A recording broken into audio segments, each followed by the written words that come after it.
আমি আপনাদের আন্দোলনকে কুর্নিশ জানাই। আমি নিজে স্টুডেন্ট মুভমেন্ট থেকে উঠে আসা লোক। আমি স্টুডেন্ট মুভমেন্ট আমি নিজেও অনেক সাফার করেছি জীবনে। আমি জানি আমার পোস্টটা বড় কথা নয়, মানুষের পোস্টটাই বড় কথা। আমি আপনাদের কাছে বলতে এসেছি, কাল সারা রাত ঝড় জল হয়েছে। আপনারা যখন কষ্ট পেয়েছেন, আমিও সারা রাত ঘুমোতে পারিনি। আমারও কষ্ট হয়েছে। এই ঝড় জলের মধ্যে আপনারা যেভাবে বসে আছেন, আমার মানসিকভাবে কষ্ট হচ্ছে। আপনারা আজকে 33 দিন 34 দিন, আমিও কিন্তু রাতের পর রাত ঘুমাইনি। কারণ আপনারা যখন রাস্তায় থাকেন, আপনাদের জন্য আমাকেও কিন্তু পাহারাদার হিসেবে জেগে থাকতে হয়।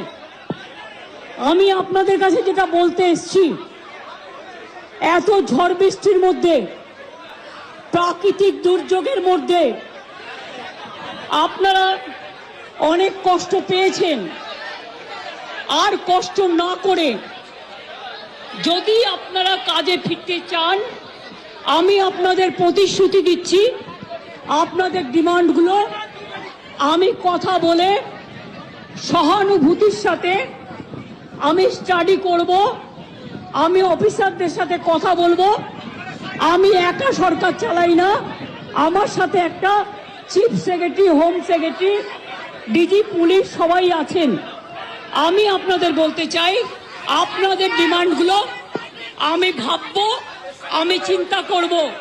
যদি কেউ দোষী হয়, তিনি নিশ্চয়ই শাস্তি পাবেন। এবং আমি চাই তিলোত্তমার বিচার হোক।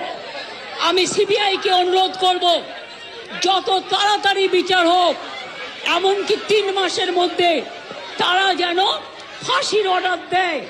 আমি একটা সিবিআইকে অনুরোধ করব আপনাদের প্ল্যাটফর্মে বসে। আর আপনাদের কাছে আবেদন জানাবো, আমাকে একটু সময় দিন। আমি ব্যাপারগুলো নিয়ে আমি চিন্তা ভাবনা করব। যদি আপনাদের আস্থা ভরসা আমার উপর থাকে, আমি কথা বলে সিদ্ধান্ত, অন্তত যদি কাউকে দোষী পাই, আমি নিশ্চয়ই নেব। আমি আপনাদের এটুকু বলবার জন্য এসেছিলাম।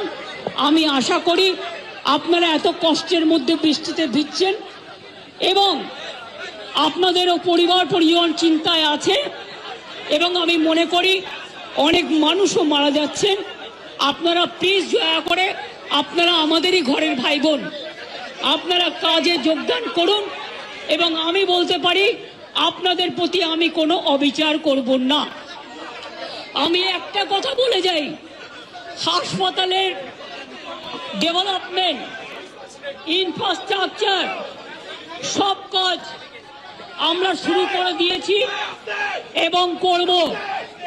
আমি সব হসপিটালের রোগী কল্যাণ সমিতিতে আমি প্রত্যেকটা একদম রাজ্য থেকে শুরু করে সব মেডিকেল কলেজ এবং মাল্টি সুপার হসপিটাল, যত রোগী কল্যাণ সমিতি আছে, আমি প্রিন্সিপালদের চেয়ারম্যান করব।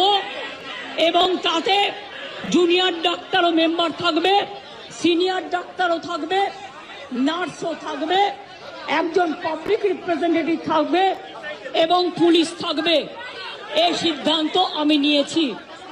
আপনাদের আরজিকর মেডিকেল কলেজেরও আমি রোগী কল্যাণ সমিতি ভেঙে দিলাম এবং সব মেডিকেল কলেজের আমি রোগী কল্যাণ সমিতি ভেঙে দিলাম। আমি নতুন করে এটা তৈরি করব। এবং আপনাদের আমি বলতে পারি, বাদবাকি আপনাদের যা ডিমান্ড আছে আপনারা আমাকে বলেছেন। যদি সত্যি কেউ দোষী হয়, দোষীরা শাস্তি পাবে। দোষীরা কেউ আমার বন্ধু নয়, দোষীরা কেউ আমার শত্রুও নয়। আর আপনারা যারা ভাবছেন কেউ আমার বন্ধু, আমি তাদের চিনি না, আমি তাদের জানি না এবং আমাদের সাথে কোনো সম্পর্ক নেই। তারা এসছেন প্রসেসের মাধ্যমে। এই প্রসেস ফাইনাল হয়ে আমার কাছে আসে এবং তাই মাত্র 1 মাসের মধ্যে যারা এসছে তাদের কথা যদি তারা কোনো ব্যাপারে এই খুনের সাথে, মার্ডারের সাথে, দুর্নীতির সাথে যুক্ত থাকে, আমি নিশ্চয়ই সাধ্যমতো চেষ্টা করব কথা বলে অ্যাকশন নেবার। আমি আবার আপনাদের কাছে বিনীত অনুরোধ করব যে আপনারা নিজেদের মধ্যে কথা বলুন, কথা বলে সিদ্ধান্ত নিন এবং আপনারা কাজে ফিরুন। আপনারা আমার ভাই বোন, এটুকু জেনে রাখবেন, আপনাদের জন্য সিম্প্যাথি, আমি কোনো অ্যাকশন নেব না। আমি ইউপি পুলিশ নই। ওরা এসমা জারি করেছিল, ওরা 6 মাস মনে রাখবেন স্ট্রাইক র্যালি বন্ধ করে দিয়েছিল। আমি এসব করব না। আপনারা নিশ্চিন্ত থাকুন, কোনো ডাক্তারের বিরুদ্ধে, কোনো কারো বিরুদ্ধে কোনো অ্যাকশন নেবার আমি বিরুদ্ধে। আমি জানি আপনারা অনেক কাজ করেন, মহৎ কাজ করেন। আপনাদের ছাড়া সিনিয়ররা, যেটা কিডনি ডিপার্টমেন্টে মারা গেছে, ক্যাথলেবও চেঞ্জ করতে পারে না, ক্যাথিটার চেঞ্জ করতে পারে না। সেই জন্য আপনাদের আমাদের প্রয়োজন। আমি আপনাদের বলবো, আপনারা ভেবে চিন্তে সিদ্ধান্ত নিন। আর যদি আপনারা আমাকে বিশ্বাস করেন, আমি যখন আপনাদের ধর্ণা মঞ্চে আসতে পেরেছি আপনাদের একজন সহযোদ্ধা হিসেবে, তখন মনে রাখবেন যে আমি আপনাদের, যদি আপনারা বিশ্বাস ভরসা রাখেন, বাদ বাকিটাও মনে রাখবেন। আমি আস্তে আস্তে করে, একদিনে তো সব হয় না, করতেও সময় লাগে, আমাকে একটু সময় দিন। আমি নিশ্চয়ই সাধ্যমতো চেষ্টা করব। আমি দুর্নীতির কোনো একটা টেন্ডার কেস আজ পর্যন্ত আমার কাছে আসেনি। কোন রোগী কল্যাণ সমিতি কি কাজ করে এটা আমি জানি না, এগুলো আমার আন্ডারে আসে না। তাও বলি, যদি আপনাদের কোনো কমপ্লেন থাকে, কমপ্লেনের ভিত্তিতে নিশ্চয়ই আমরা তদন্ত করব। এমনিতে বিনা কারণে কাউকে সাজা দেওয়া যায় না। তদন্তে যদি প্রমাণিত হয় আমি নিশ্চয়ই সাজা দেব। আর একটা কথা, সুপ্রিম কোর্টে কেস চলছে, মনে রাখবেন 17 তারিখেও ডেট আছে। আমি চাই না আপনাদের কোনো ক্ষতি হোক। আপনাদের দিদি হিসেবে আপনাদের কাছে আমি অনুরোধ করতে এসেছি। আমি মুখ্যমন্ত্রী নই, আমি মুখ্যমন্ত্রী হিসেবে বলতে আসিনি, আমি আপনাদের দিদি হিসেবে বলতে এসেছি। যাতে আপনারা না ভাবেন, হ্যাঁ আমি চিফ মিনিস্টার আছি, আমি একটা পার্টিও বিলংস করি, কিন্তু আপনাদের কাছে এসেছি যদি বলেন as a chief minister, as a elder sister, এবং আপনাদের আন্দোলনের সমব্যথী এবং সমসাথী, তাহলে আপনাদের অনুরোধ করব আমার কথা শুনুন। আগেও আপনাদের সমস্যা আমি সমাধান করেছি এবং আবার আমি করবার চেষ্টা করব। আমাকে একটু সময় দিন। ভালো থাকুন, সুস্থ থাকুন।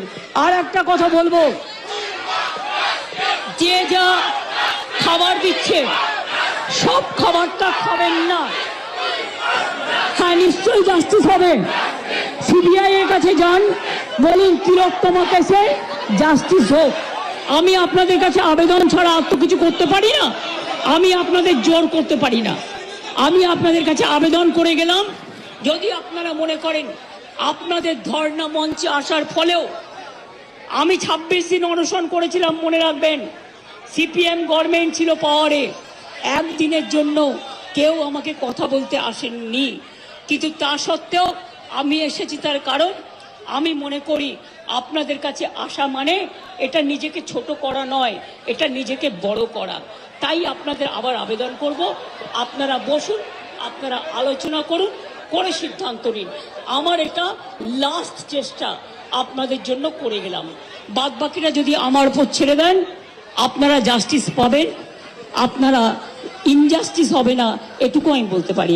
অনেক ধন্যবাদ, নমস্কার, এবং আপনাদের সকলকে অনেক অনেক